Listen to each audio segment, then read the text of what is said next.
Protect your DNA. BioPQQ can promote formation of new mitochondria. Infowarsstore.com.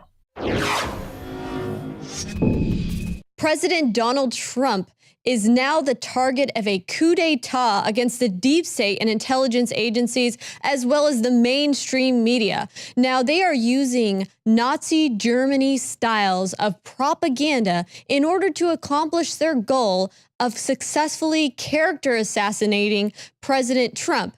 Now, what's interesting to note is their methods that they use, it's basically telling a lie over and over and over again, and the masses will believe the lie. It becomes the 100th monkey syndrome, to where everyone just starts believing it. Therefore, it becomes true in the public's opinion. Now, the problem with this is it's very hard to refute these propaganda memes out there circulating, such as this Russian collusion myth that's been going around that President Trump has been colluding with the Russians and that the Russians hacked the DNC and were responsible for the DNC leaks, which we all know went to WikiLeaks. Well, it's hard to disprove this when they're going around saying this based on no evidence at all whatsoever. There has not been any evidence that has come out suggesting that Trump has been colluding with the Russians. Now, this is actually really interesting here. This reporter, she is an Emmy award-winning reporter. Her name is Cheryl Atkinson. She actually had some insight into this that was actually really mesmerizing. It completely blew my mind. She posed this question. She said, if the Democratic National Committee, or DNC, claimed its email system was hacked by Russia, why didn't it let the FBI examine its email server? Well, that should be basic common sense right there. The FBI, you would think, would seize this server of the DNC's and look into it, do some forensics, and trace this hacker, or even verify that, in fact, there was a hacker that had hacked the DNC's server. So why didn't the FBI do this? That really poses the question. And why has the DNC been sitting on this server and not been wanting it to be analyzed or investigated? Well, that would destroy their ability to continue this propaganda meme that's going around that Trump is colluding with the Russians and that the Russians are, they hacked the DNC leaks and it was all to conspire against Hillary Clinton and that's why Hillary Clinton lost. It's just to further, push this agenda to character assassinate Trump so that when they do actually go and try to assassinate him, people will not be enraged. People will not stand up because they will have already destroyed his character. Now, Russia has come out saying that they are prepared to release transcripts of the Trump-Lavrov meeting to debunk the witch hunt that's been going on. Well, if you don't know what has happened here, Putin has come out speaking against this meeting. Trump met with Lavrov, and it was simply to discuss ISIS and, getting Russia to go down and crack down on ISIS in the Middle East. They were talking about some humanitarian issues and, the risk of terrorism and airline flight safety.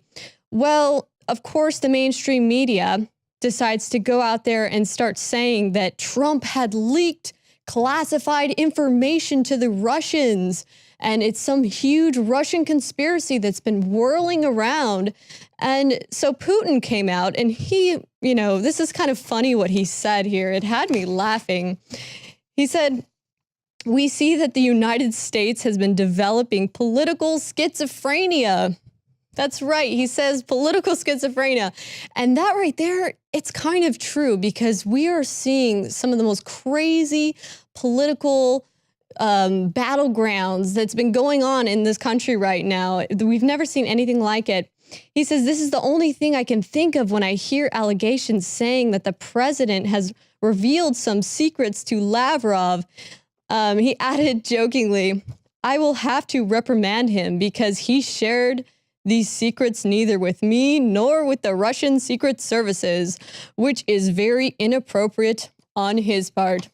So Putin's basically saying, well, I guess I'm going to have to punish Lavrov for not sharing these secrets that Trump supposedly shared with him. And Putin has said that he is more than willing to release the video recording of the meeting to the United States Congress if the Trump administration approves it, to basically debunk their witch hunt against President Trump. Another interesting story. Man, they are just on the attack for President Trump. CNN's Bash admits Comey memo is a deep state revenge against Trump. So this CNN reporter pretty much admitted that it's just an attack. It's revenge for firing Comey. This Comey memo, if you don't know what it was, the New York Times had reported that Trump had told former FBI Director James Comey, I hope you can see your way clear to getting this go, to letting Flynn go. He's a good guy. I hope you can let this go. So they put out this memo, which was from an anonymous source, and nobody has ever even seen this memo. Okay, it has as much credibility as that urine crazy golden shower gate story that had gone around with Trump not too long ago. So nobody's seen this at all whatsoever. And I mean, what do you do with this?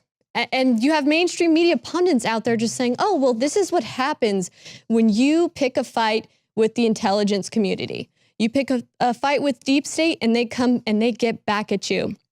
And they're almost gloating about how powerful deep state is and you shouldn't cross them. Well, that's how you know we got a major problem and we do need to drain the swamp in this country. Another interesting story here is that, you know, this is very interesting.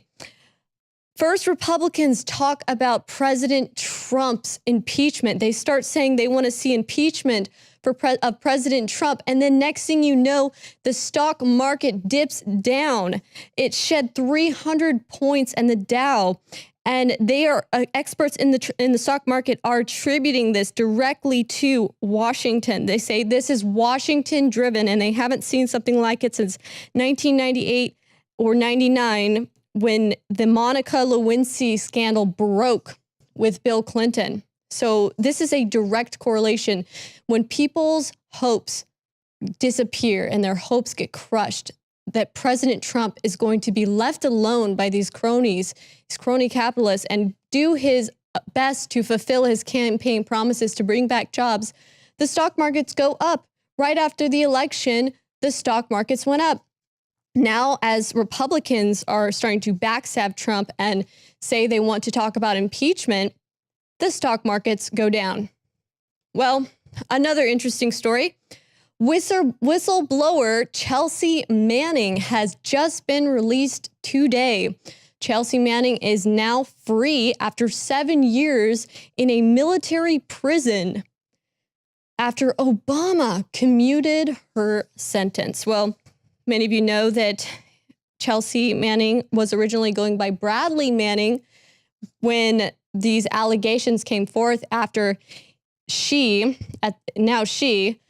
leaked classified information to WikiLeaks, Julian Assange at WikiLeaks. And this was huge information. It actually had video evidence showing U.S. helicopter crews indiscriminately killing Iraqi civilians. It was pretty brutal. The video footage went viral. And it was, these murders were just dubbed collateral damage. It was just collateral murders.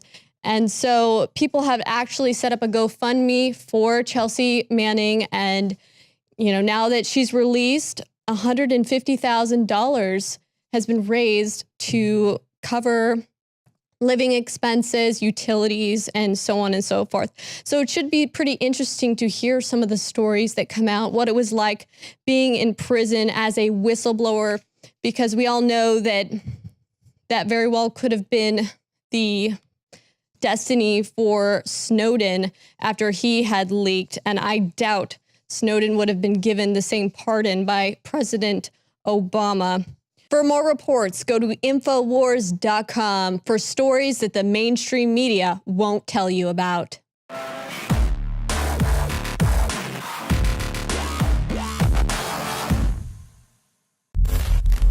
The reason Infowars Life has 5-star ratings on major third-party sites is because I want products I'm going to use for my family. I take this, my family takes this, and then it funds the operation with the most hardcore, truthful information you're going to find anywhere. So what you find in our news is the same thing you find in our products at InfoWarsLife.com. If I ever forget to take them, like I have a noticeable difference. I don't feel good. The nascent iodine is one of the ones that was life-changing for me. Yeah, I actually have just run out of my super female. I had a few bottles at my house, and I've been taking it again, hitting the gym once again. Very exciting, feeling great, looking good. So, and I know my hair is luxurious once again. So obviously the super female is amazing. I love it. Nascent iodine is essential. Survival Shield X2. If there's one product that I would say is life-changing that I would suggest, it's Nascent iodine Survival Shield X2. It's got a 5-star rating. It's a win-win. InfoWarsLife.com.